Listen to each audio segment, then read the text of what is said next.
What's up, people? It's the Guru coming at you with another video. Today's topic, Drifters, episode 5. Let's go. Another good episode, guys. It got very dark and tragic at the end, but we'll say that for later on. Let's get into the meat of this episode. The elves are once again teamed up with the Drifters against their campaign against the humans. And they, I guess the guy's named Nobunaga. I gotta remember these guys' names. But he acts kind of crazy and wild, but this guy's a genius when it comes to making plans. They set up an elaborate ruse for the humans. They walk into the village, it's empty. They go to the well, I guess the one gets the water, and they found out that the water has feces in it. So they're like, damn, what's going on here? And the ground's dug up, and they try to figure out what the hell is going on. The village is totally empty. Of course, it's a big setup, and they unleash an attack. My man, I always call him YOLO. He comes out, man, and he's just start cutting through the humans, soldiers with ease, man. I mean, he's just destroying these guys. The elves are coming out. They're hitting them with the bows. Some of them are carrying swords and knives. We found out that the elves are naturally gifted at being archers. So most of them aren't able to fight with swords, but so they pick up the bows. And my man, was it Yuji? He shows out with them, showing how good he is, because they haven't picked up weapons in years, but some of them are actually pretty good. Because like I said, they're naturally talented at it. So they're happy to see that they're getting, getting some of the rust off and able to shoot their bows. And he just shits on them about just going ham, just hitting bullseye after bullseye after bullseye, man, with ease. And we also found out that a very, very interesting fact that's going to come up in the end of this video, when end of this review, when I tell you, put a pin in that the elves can only reproduce once a year. So that's very, very limited. They got a 1 year window to reproduce. So I guess humans are like that too as well, but it is possible for a human to have 2 babies in 1 year, but I digress. So what they're saying is that, so I'm trying to figure out is when they say like they've been gone for 40 years. I'm thinking, have they been subjugated by the humans for 40 years? Or did they take the women for 40 years? That's what I'm trying to figure out. But we'll come back to that as well. Stick a pin in it. But they're just destroying the humans, right? So the humans kind of like backtrack, like, yo, let's regroup and come at these guys again. But my man Nobunaga has a plan for this as well. He set up this barrier, and they're sitting there and using it as a bunker, and they're just sitting there just pretty much using humans as target practice. The archers just killing them. Arrows coming through the air, man. Just going off through the humans. People are getting hit in the neck, the throat.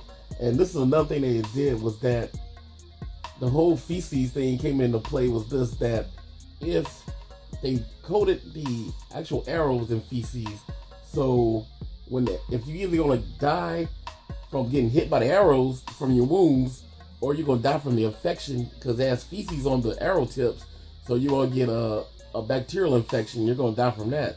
And so they're saying, like, wash out your wounds, but they can't, because the elves contaminated the water with their feces. So no matter what, you can't even wash the feces out of your wounds, because the water has feces in it. So they're struggling. They can't even drink water. For the soldiers that are tired of been battling, they can't even drink water because they're running out on their rations. So they're in a dire situation. So YOLO just goes in, like, and does this thing. He runs right through the whole cavalry or whatever you want to do, and takes the captain's head. And when this happens, the army just falls apart. The humans are on a run. They're retreating. They're scared. And then Nobunaga set up even another plan for this. He had an exit plan for this. He had Yuchi in the woods with the best archers of the elves, and they're wiping out all the humans that are retreating. It's just shooting them down, man. So they're just the humans are getting destroyed. They also set up traps with these spears, with these spikes. So you fall through, you land on the spikes. And once again, the spikes are covered in feces. So either you die from the wounds that you got when you fell on the spike, or you're gonna die later on from a infection. So they're done. The humans are done.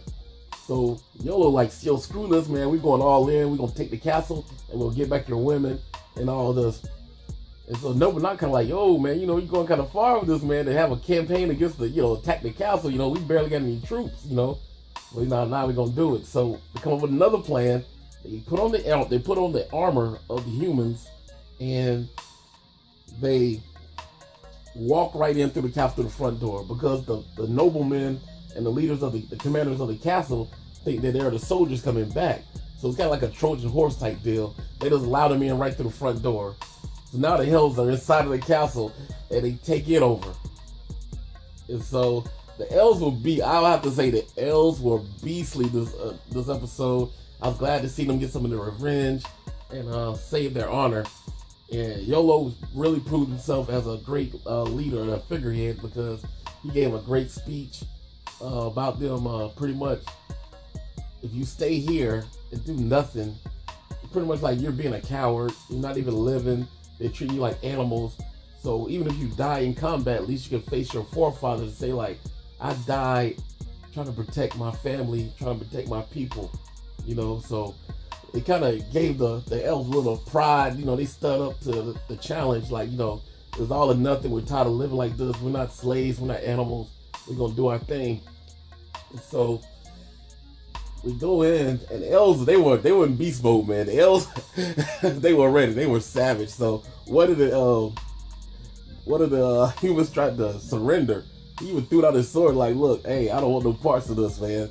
So the elf was like, screw that, we're gonna kill him anyway. So YOLO had to stop, like, yo, chill, man. Don't kill him, it's a disgrace, like, he gave up, he surrendered. It's disgraceful to kill somebody, because like, he's not a warrior no more. He's pretty much a punk now. You punked him, he's done. Let him go, let him be, So, but the elf was mad, like, yo, man, we want to kill everything, man. So then you thought this was the darkness. But when you see what was behind that door, where the female elves were being held, they were torturing and steadily raping the women. It was just a room full of just women, elves being raped, tortured, and abused. And like I said, I don't know if they've been there for a whole 40 years of this, or they've been there a certain amount of time, but they've been constantly being raped, so it was a really bad scene, man. So they had all kind of devices, man, that like stretch the female elves out so they could easily penetrate them and stuff. It was just like sexual torture, man. So it looked bad. So that's when it got real. So when the elves saw this, they were in shock.